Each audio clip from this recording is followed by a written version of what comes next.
I need you all to know that when I say that the curtains are never just blue in film and television, I am specifically talking about The Devil Wears Prada. Costuming is one of the biggest storytelling methods that filmmakers can use, and Devil Wears Prada used it like a fucking master. When it comes to Andy's transformation from fashion virgin to fashionista, one of the most clever things they did was pay attention to their actors' color palettes. By that I mean like their skin tone color palettes, their like color analysis.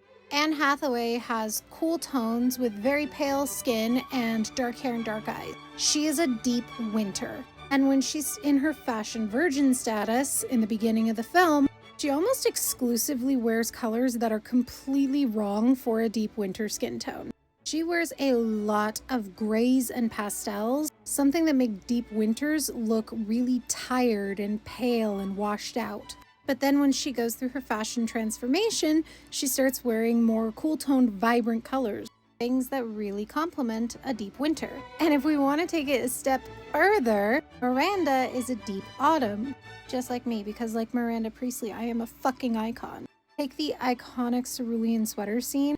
Miranda's costume in this is like a perfect palette for a deep autumn. This is also why we see Miranda in a lot of blacks, because dark colors like dark gray and black look great on a deep autumn.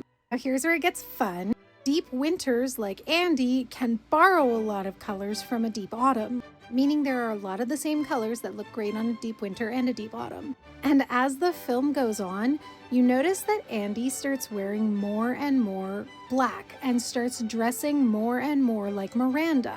The more she gets into the fashion world, the more she starts imitating a young Miranda, which is why Miranda says that she sees a lot of herself in Andy. Now, of course, that frightens Andy and she quits and she goes back to doing journalism, which is great because that's what she's always wanted to do. But look at her final costume.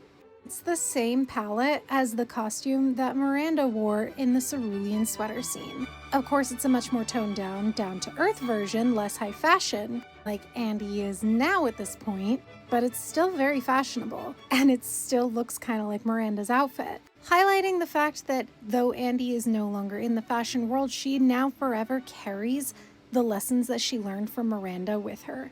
Costume designers spend hours upon hours making these choices to tell the story visually through what people wear. So when I say that the curtains are never just blue, they're never just blue, they're cerulean.